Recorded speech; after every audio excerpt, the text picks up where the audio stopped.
Assalamualaikum warahmatullahi wabarakatuh.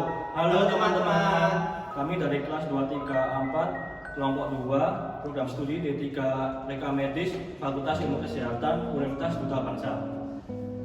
Dari mata kuliah Statistik Fayankes dengan dosen pengampu Ibu Eni Nur Rahmawati dari materi Statistik Rawat Inap per bangsal dan per periode 2020 sampai 2022. Yuk simak pembahasannya.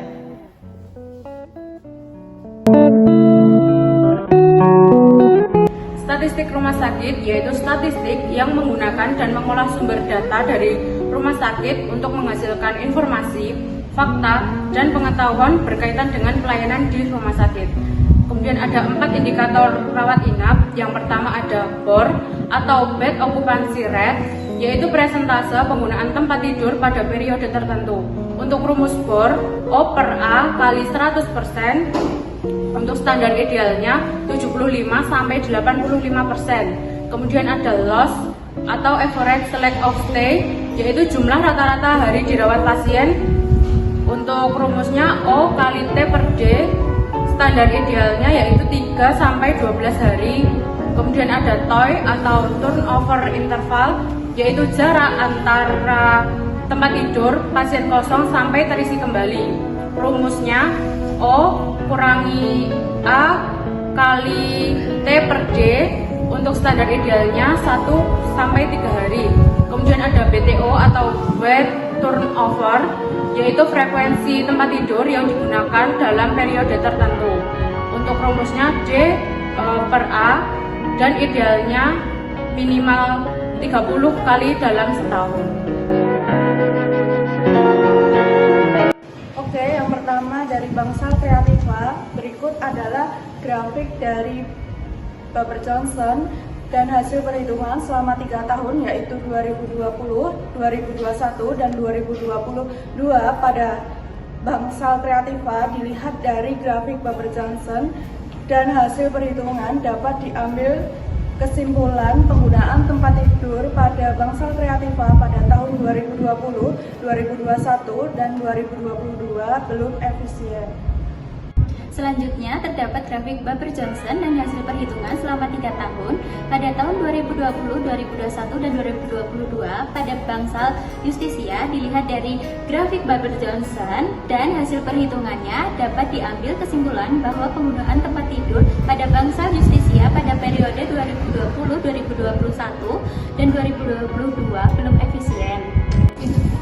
Selanjutnya terdapat grafik Baber Johnson dan hasil perhitungan selama 3 tahun yaitu pada tahun 2020, 2021, dan 2022 pada Bangsal Kultura.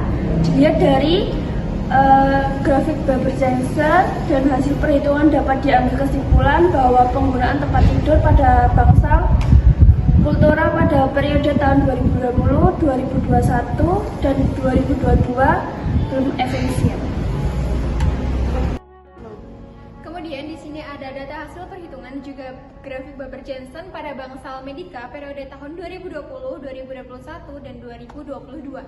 Dan dapat disimpulkan bahwa penggunaan tempat tidur pada Bangsal Medika periode tahun 2020, 2021, dan 2022 belum efisien.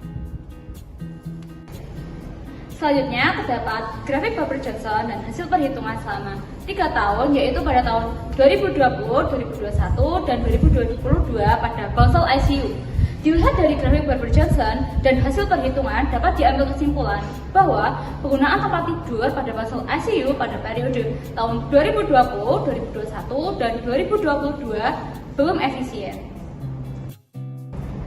Selanjutnya terdapat grafik Baber Johnson dan hasil perhitungan selama 3 tahun yaitu pada tahun 2020, 2021, dan 2022 pada Bangsal ICU COVID.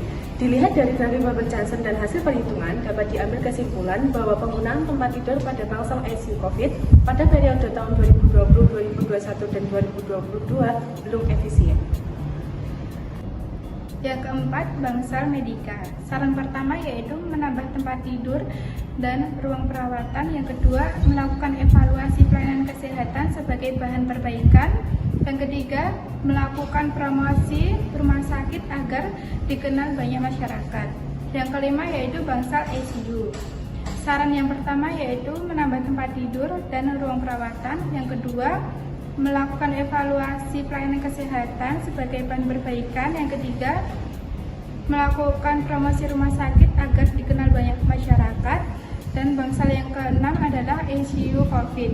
Saran pertama yaitu menambah tempat tidur dan ruang perawatan. Yang kedua, melakukan evaluasi pelayanan kesehatan sebagai bahan perbaikan.